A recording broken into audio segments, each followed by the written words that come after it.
Hello from our Modern Work Tour Africa. So far we have been to Rwanda, Uganda, Kenya and Tanzania. This is our second recap video. We already have one for Western Africa, so if you haven't watched that, check it out. Link is also below. On the Western countries we have been to Senegal, Nigeria and Ghana. And our Modern Work Tour is all about finding out how work is lived in Africa. So we are searching for new ways of working. We are checking out if new work, the format, is already here or how it is embodied. And we are always curious to find out how purpose-driven work itself is lived here. Yeah, it is a modern waltz where we are researching about modern work cultures right now here in Africa. We, by the way, are Anna and Niels. We are both founders of Mowomind. Mowomind stands for Modern Work Mind.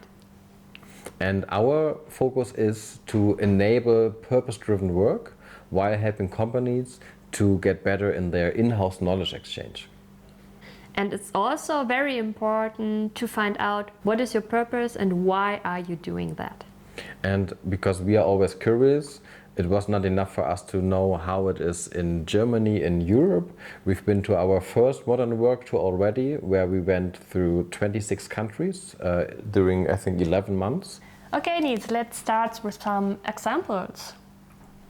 As in the last recap, we want to show you one example from each country we've been to. And we want to start with Rwanda.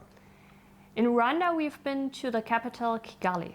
Kigali and Rwanda have the big goal to become the Singapore of Africa till 2030. It's also the cleanest city in Africa. It is so clean that you can almost sit everywhere. And not only the African people are amazed by that, we were too. And we were super amazed as well by all the sessions we had in Kigali. We had over 10 sessions and meet very interesting, energizing and motivated people. Yeah. So it was quite interesting to see that so many people were also interested in us and learning and doing exchange with us and from us. So we had workshops there, coachings, we had knowledge exchange. And so far I would say that Rwanda is really a country where people want to learn, want to grow, want to become a better version of themselves every day. And they also want to change the narratives. And that leads us to our first example, because we met Dominique from Imagine We. She is the youngest publisher in Africa and she started her own publishing company at the age of 19. Her goal is to be a new storyteller, to tell new stories from Africa, normal, authentic stories. It was quite interesting to see how they, as a cross-functional team, work together to create beautiful and just normal stories. Important is really that they want to change the narrative and that they want to be in control of their own narratives, so that not only like the Western world is deciding how do we want to tell the story, it's more that they want to do this themselves. And I think it's a very brave and courageous thing to do, especially for their own country.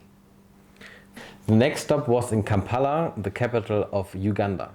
We didn't have so many thoughts about that because it was hard in our research to find out what really is happening there. The good news is we had really interesting meetings and we met wonderful people. And I think without any expectations, we had a really great time and a lot of fun time, because the people are funny and look on the brighter side of life. Everything is still a little bit more tricky when it comes to new innovative work. Did you know there is a social media tax in Uganda? This means that every young entrepreneur, but also like normal people, when they use social media, they always have to pay extra for that, which is especially difficult for innovative minds who work in this field. In Kampala we met Craftmind. The Craftminders are skill and purpose enabler. Which means they focusing on the gap they found between education and the first job. So they said we have to do something about that, and they come up with this idea to have classes, workshops, training and coaching sessions in order to help young people to really are fit for the job they want. Regarding the young population you have in Uganda, it's a very important thing to encourage and to enable young people with the future skills. After Uganda, we went to Kenya. There we have been to the capital Nairobi and to Mombasa. Kenya is one of the hotspots when it comes to tech and innovative work in Africa. So it was clear that we had to go, and it was super interesting to be there. The people, they are quite confident, they are really active, they have a lot of energy, so it was super interesting to be there. And they are already more sophisticated and more educated about modern work, agile and different formats about modern work. Nairobi, we met Munyala. He is the founder of the Design Thinking Institute in Nairobi. And it was super interesting to see that he is working with clients in a really creative way. He says about himself that he is a creative innovator, which means he is using many creative techniques, also like the design thinking canvas and other things. And it was super nice to see how he does it. His goal is to shape the innovation, the innovative ideas in his own country. So Kenya was really nice. What happened after that? After that, we went to Tanzania. There we have been to Arusha and to Dar es Salaam. Dar es Salaam is the former capital of Tanzania. And there is where all the things are happening. Dar es Salaam is called the New York of Africa because it's still the financial hub, the financial center of Tanzania. It was quite interesting to see there in the meetings that even though it is quite vibrant, when it comes to businesses, it is not always easy. We met with Isaiah. He is the founder of Kaya and is a quite inspiring guy. He already talked to the leading heads of the G8 summit when he was 17 years old. And Kaya is an AI-based Alexa alternative, which has the possibility to learn your slang, to learn your dialect. What is really new with Kaya is that it is AI based and it can learn your own dialect, your own slang. So after a while it can talk to you and communicate with you the way you talk and communicate. So that is super interesting, and it was quite nice to see how they developed it and also like what potential it has, because it can of course connect with you more when it adapts more to you and your own style. It's a very smart thing to do because we learn so much slang and dialect in Africa. They communicate in a different way, and the language has more melody in it, and it is really a great thing to do that. So that's it. But do we have general insights and general learnings from the East African countries? We learned a few things that we found in almost all countries. The first thing is the education gap when it comes to education system and then finding jobs. That's true. Especially in Rwanda and Uganda, they told us about the gap between the formal education and the skills we need right now to shape our future. And to think about that and to enable young people to do things and to be capable of things with the new techniques and the tech, it's very important. So we are really looking forward how these countries can close this gap or bridge this gap, because we think, especially with such a young population, it's really important that people are really good educated so that they can either create their own businesses or find a purpose-driven work in one of the already existing businesses. And they already know that education is the key. The second one is that modern work haven't much to do with fancy offices.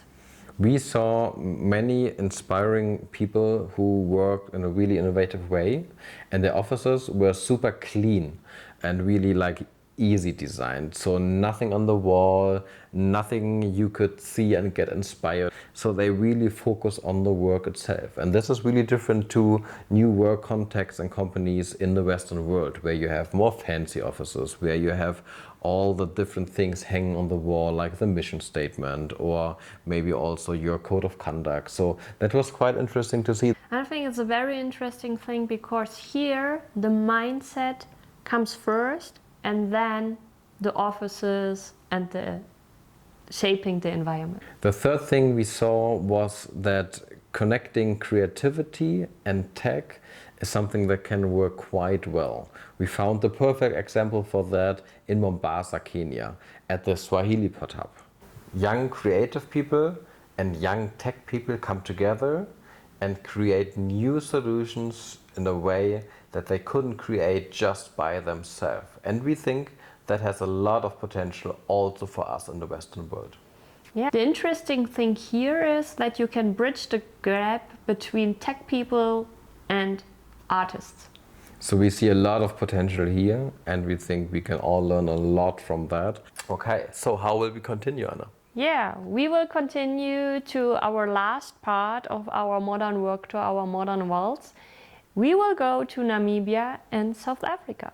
So stay tuned. If you haven't subscribed, please do. And if you want, we are always happy if you leave a comment. Follow us on Instagram or on Twitter and stay tuned. And if you can wait just a few seconds longer, you probably will find 1 or 2 outtakes.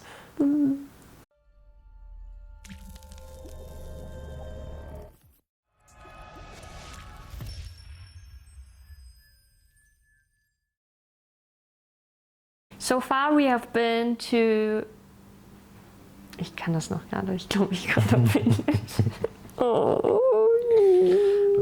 Okay.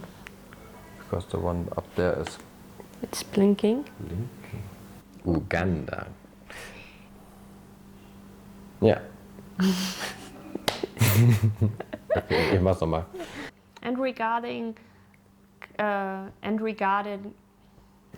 but don't tell what we would tell in a second. Okay. A little bit. Dar es Salaam is the Jinx. No, kidding. Anna? No.